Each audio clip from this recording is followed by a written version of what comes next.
Hello and welcome back to Brothers in Arms, Earth and Blood Extras number 2.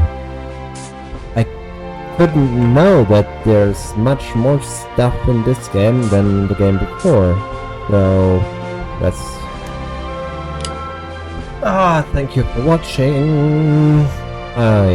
Here. The chapter titled Hell's Corners takes place near the La Barquette Locks near Carentan, France. Here, director Brian Martel delivers the locks to be recreated in Brothers in Arms Earth and Blood.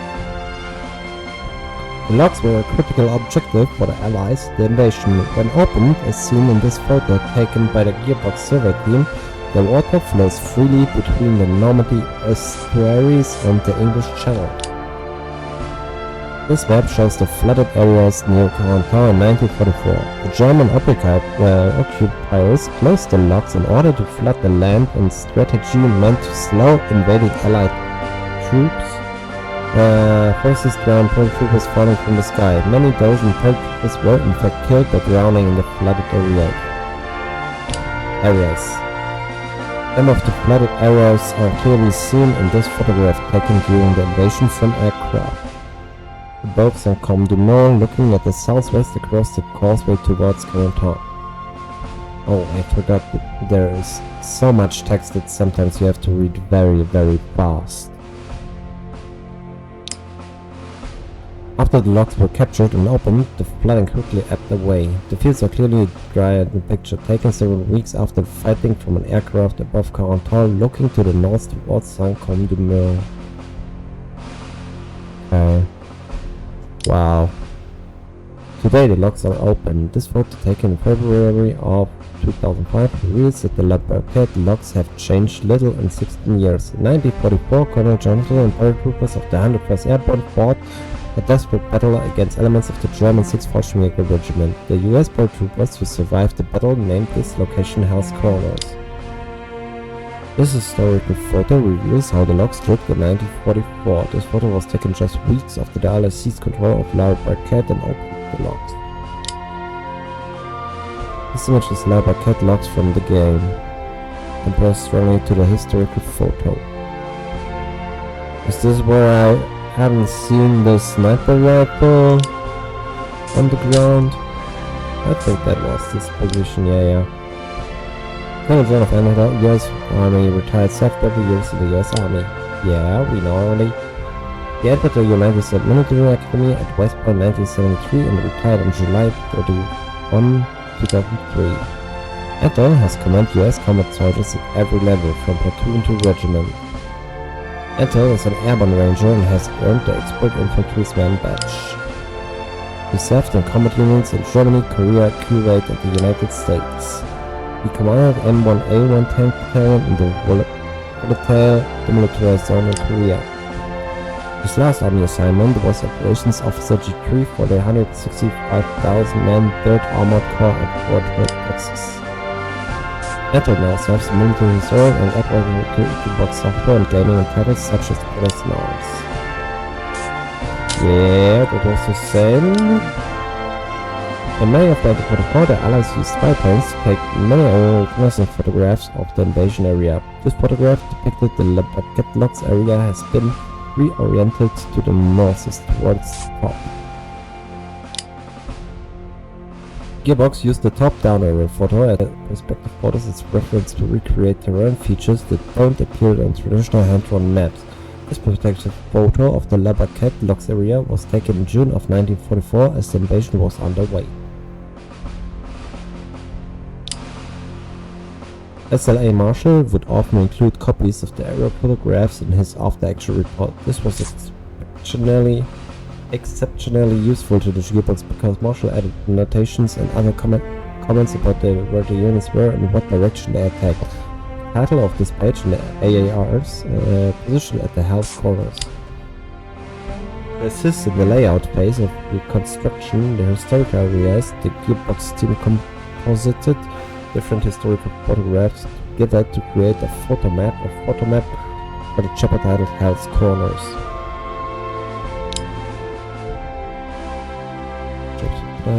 German model team. Photo maps were then used in the layout guides for the designers and artists to build up the areas before the area was rebuilt in the game. Designers would note where the common action took place around it. Would make decisions about how to relate the true history to a gameplay experience. This is the layout guide for the chapter titled Hell's Corner.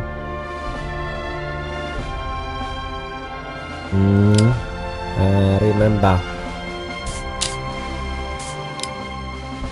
Director Brian on the whiteboard. This is an early whiteboard which lists only 10 chapters in Hardstock story. The original design for Earned and Blood had chapters typically about twice the length of Road to Hilderdi, as the chapters themselves condensed to more manageable lengths. The total number of chapters grew considerably since this whiteboard was drawn.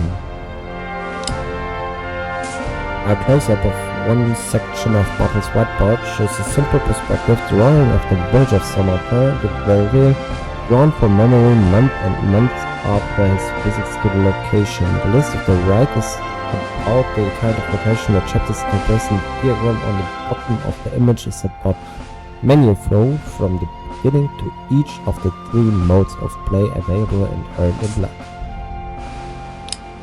Okay. This section of the whiteboard outlined an early chapter list. The chapter Death Traps was replaced by Hell's Corners because Death Traps was more of a fictional filler mission designed in part to show how Hardstock picked up the bar. Meanwhile, Hell's Corners is based on actual historical facts, so it wins out given the authenticity goals of Brothers in Arms Earned and Blood. Writer Mikey Norman's whiteboard. This whiteboard using a slightly more recent version of the chapter list focusing on character patterns, arcs and progression. This close-up diagram how the squad arranged under mech transitions from before the invasion to after Hardstock's promotion to lead second squad. This list of the right outlines characters who are introduced for the first time in Brothers in Arms Earned and Blood.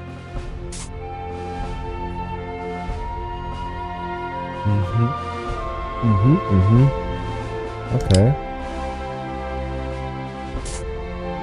Nice. Chateau, there now.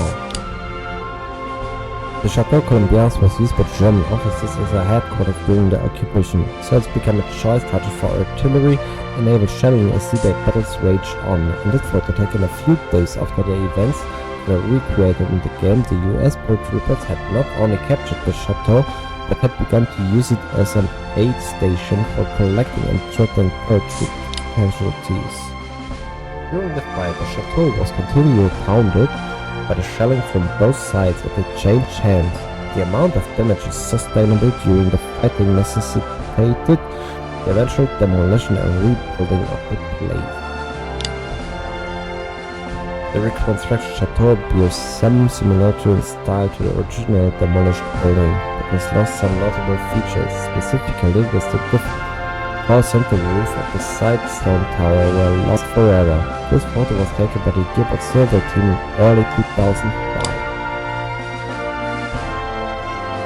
For Brothers in Arms Earned and Blood, Gearbox was careful to note the differences between today's architecture and the building that stood in 1944. This image of the Chateau Colombier from the game bears much resemblance to the historical photo.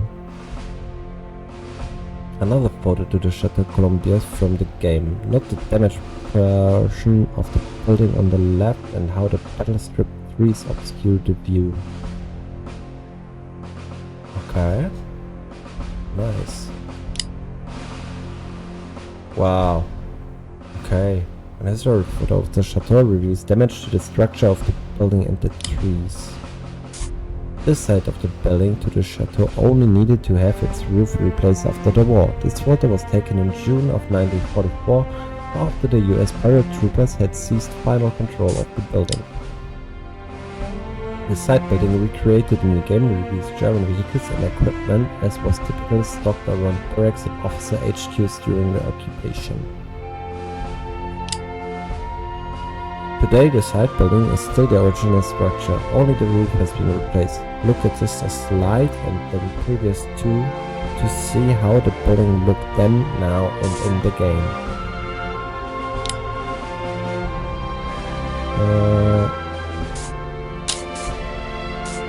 Alan and Garnet Death Certificates. Private Allen and Private Garnett are two members of Corporal Hartsock's fire team and Sergeant Baker's squad. When they died, Nelson Commander Moore, Hartsock's team was gutted.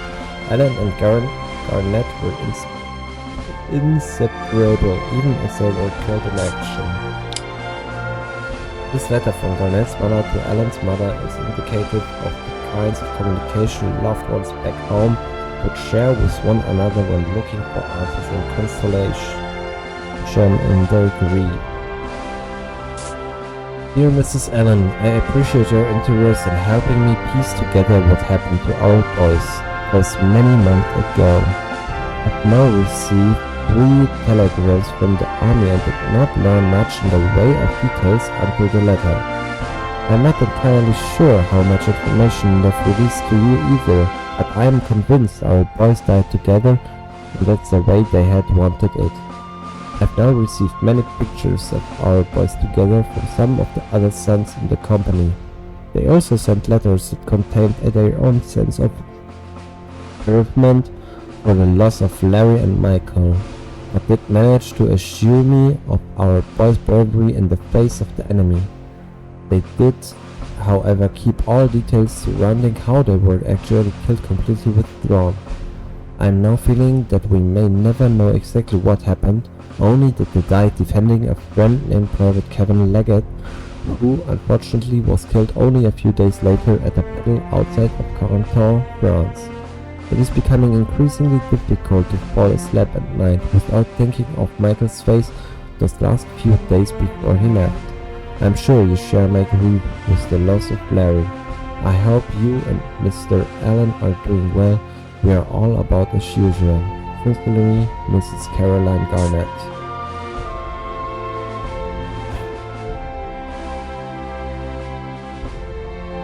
That's hard to read.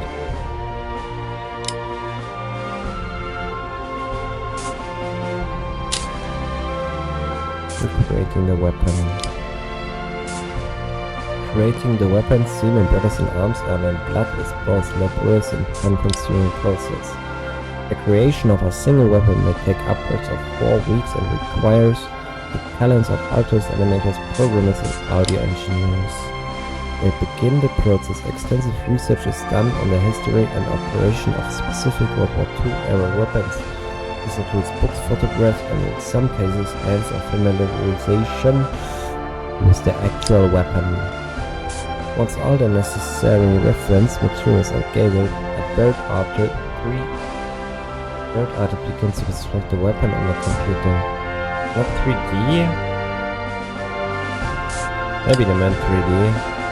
Using specific measurements and comparing the 3D model to actual photo references, the weapon is shaped by manipulating thousands of 3D generated triangles. As the weapon begins to take shape, another artist prepares the weapon to be textured. Using photo reference, texture artists map these images onto 3D model, giving it a lifelike look. Once approved, the 3D weapon model is then handed off to the animator. Armed with the experience of actual firing and operating VV2 era weapons, the animator makes the 3D model function and feel just like it did in 1944. After the completion of the animation, the weapon is then handed off to an audio engineer. The audio engineer will record and/or create sounds to be used with the weapon model and animations. Once all of the assets are created, the weapon is now ready to be integrated into the game code. A programmer now takes the completed 3D model and creates the functions and routines necessary for the weapon to work in the game. Finally, with the weapon integrated into the game code, it is roughly tested thoroughly. I don't know how to pronounce this word. Tested to guarantee quality and authenticity. All bugs and/or tweaks are noted, and the weapon is then protected. Sorry. My long and tedious the weapon creation process guarantees the Brothers in Arms the most authentic and realistic weapons found in any World War II shooter.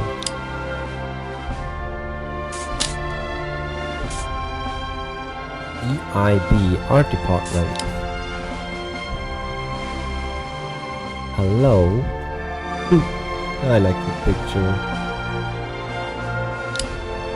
Thank you all, you wonderful persons, for making such a wonderful game series. And this game. Maybe not everyone was also in the part before. Sergeant Joe Red Hartsock was born in Laramie, Wyoming and has lived there his entire life. He married his wife Irma when they were both 21 and had a child, Carol, just before they shipped off for basic. His past is checked with sporadic bar fights and overnight arrests.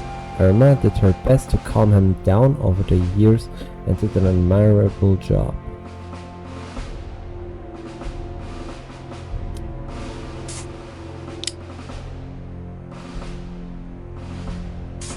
All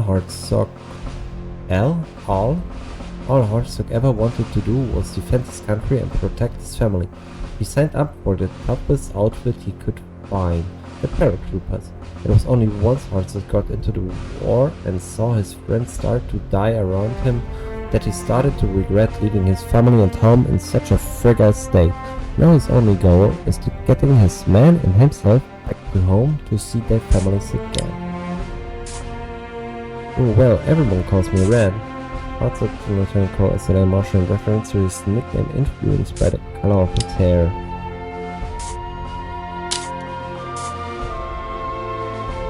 Why is there a video? Is there any video? No.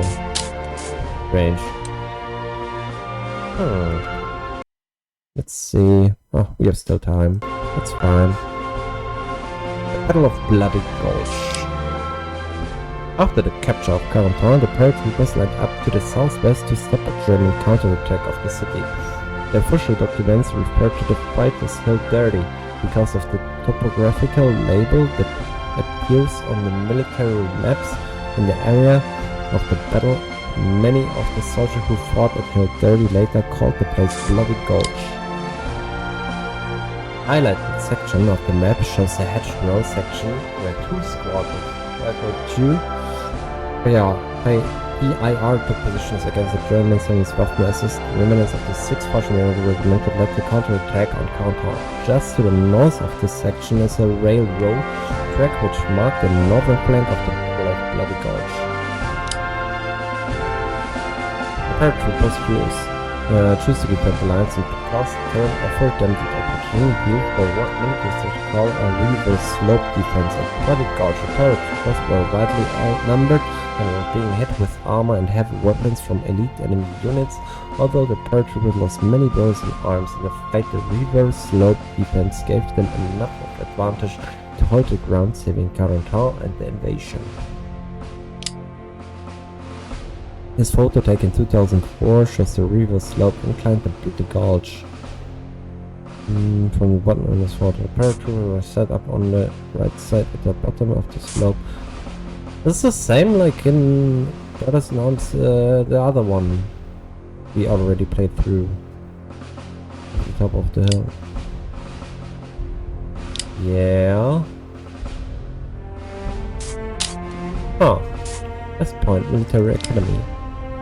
Historical Director Colonel John Antor and Executive Producer Randy proposed with cadets at the West Point Military Papa's Brothers on Road to Hill 30, a game which features true history and combat challenge that require the use of authentic fire and maneuver tactics is being used in the West Point War Simulation Center as a training tool for cadets.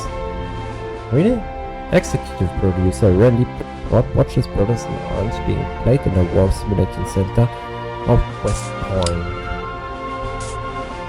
Described the way weapons are modeled in the game to be natural and realistic when looking down the sights. The on-screen action mirrors his description.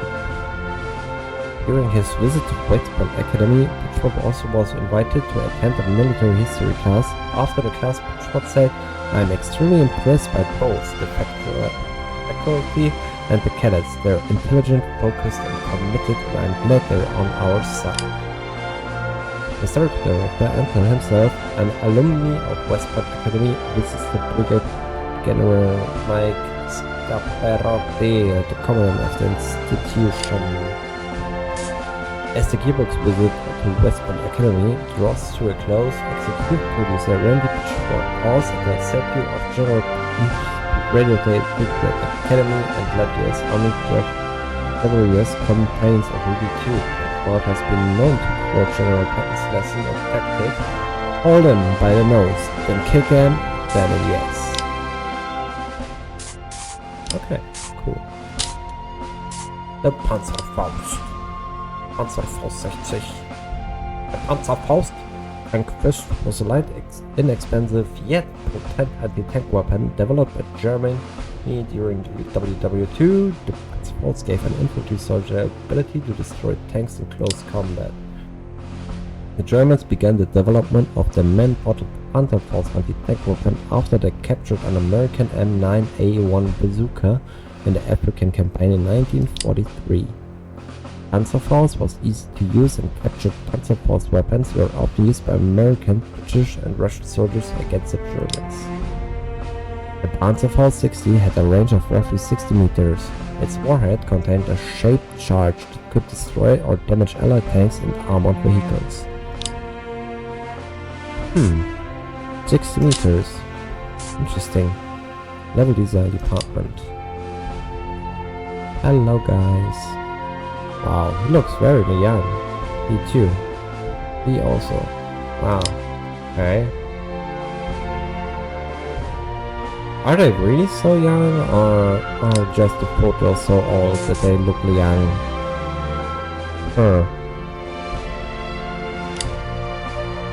Fantastic.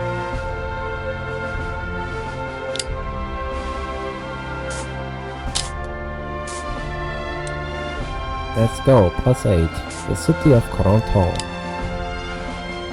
Corentin fell on June 12, 1944, when paratroopers of the 101st Airborne Division drove into the city from the northwest to the northeast. The German defenders put up a spirited defense, but were unable to stop the American attack and withdrew to the southwest, and they found themselves attacked by the paratroopers of the 101st Airborne Division from two sides. With the capture of Corentin, the Americans had acquired a vital link-up between Utah Beach and the west, and Omaha Beach in the east. This vital link-up was critical to the success of the invasion. Once captured, Corentin and the surrounding areas had to be cleared of Germans who remained and fought to attrite the defenses or shell the liberated town with artillery. Control of the city of Corentin was absolutely required, extremely difficult, and earned in blood.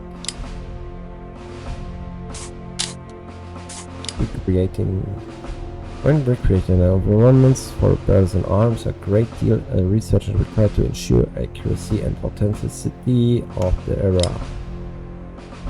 Combined with official after-action reports, military maps, area recon photos, and other historical documents, the Gearbox survey team is sent to Normandy to walk the battlefield and study the exact locations where the battles took place more than 60 years ago. In the field, the Gearbox survey team meticulously photographs everything that will be needed in order to accurately depict the environment. Video is shot to provide walkthrough for the level designers and other artists who will later recreate the actual content with the help of the survey team.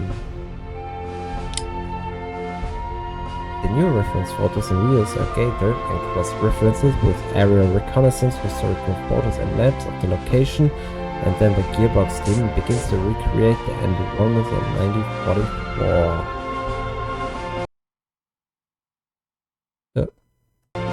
Oopsie. First, the level designers used the reference material to lay out the battlefields using simple plates, holding buildings and objects. The temporary building and objects will later be replaced with the actual finished structures that are created by the art team and are based on a historical reference provided by the research materials and the survey team. Using precise measurements and photo comparisons, Gearbox artists began to construct the 3D buildings and structures that will later replace the temporary ones used by the level designers. Once the 3D models of the buildings are constructed, They are given a surface based on the reference photos that were brought back from the field. With the entire building model textured, it is then reviewed for accuracy and authenticity. Following this review, the model then moves on to lighting. Level designers begin to make their maps taking into consideration the time of day. Weather historical director Colonel John Antwerp provided weather and light data based on the actual meteorological reports and sun and moon charts of the period. Artists then match up the structures they built to their in-game counterparts. Once everything matches up, the buildings are then ready to be lit again by the artists. The lighting process involves addition of more information to every surface to add the proper highlights and shadows that would naturally occur in the scene. The artists then add other details such as grime and blast marks. Finally, collision volumes for the models are generated for optimal interaction between characters, bullets, and other in-game physics elements. Now designers then replace the temporary art with the finished 3D model. The model is then thoroughly tested and heavily scrutinized for any collisions and overall fields. If problems are found during the testing period, they are quickly corrected and the process repeated to ensure quality and accuracy. In the end, this long and laborious process ensures that the war experience is as accurate and as authentic as actuality. This was the shittiest mission in the whole game. My god. Was it that mission? Yeah, it should be that mission, right? On this official after action report, military maps only confronted the current report that secure proximity of the battlefield and send the execution where the battles took place more than 6 years ago. Ah, okay. Cool. Touch McHessay. Professor Greg McHessay. Mac has been a professional soldier since 1940 and knows the great inside and out. He has served all over the world and volunteered for the Airborne in 1942.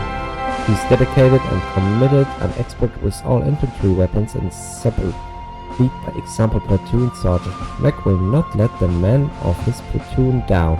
He is very proud to be a paratrooper in the 101st and very proud of his 3rd platoon.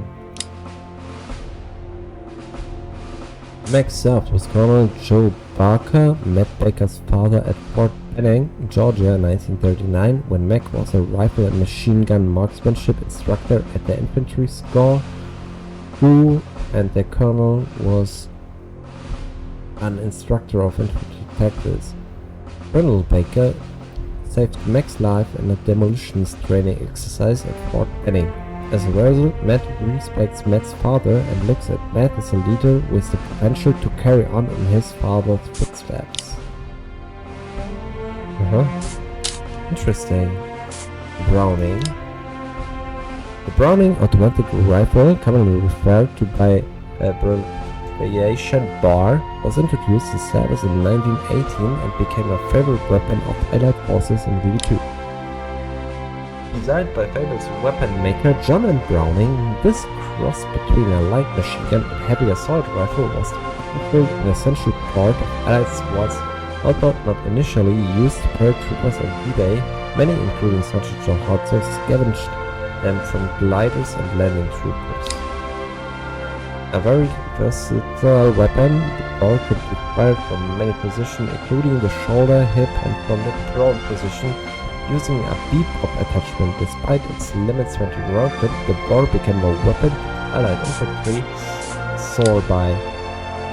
And brothers in arms earned in blood, the BAR is an essential element of your squad. Because of its high rate of fire, the BAR is a perfect weapon to suppress the enemy, and its ability to be fired from the shoulder and hip make it a capable weapon in close water firefights. Oh yeah, I like the BAR. Great in Carantol. We were in Carantol when? With the church, remember? This city of Canton was the vital link between Allied forces making the assault during the D-Day invasion. Because of an importance, the Keybox design team had to make sure the missions within and around the city were as accurate and authentic as possible.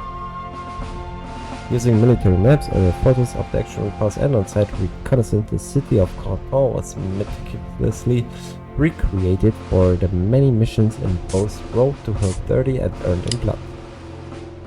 This map from 1944 illustrates the details that went into creating the city center area used for both the close quarters and eviction notice missions in Earned in Blood. Here you can see the church where Hartzog received his promotion at the end of Brothers in Arms Road to Hill 30. A secondary map provides more detail on the building and roads and rail station just south of the church area. A closer look. Oh, yeah.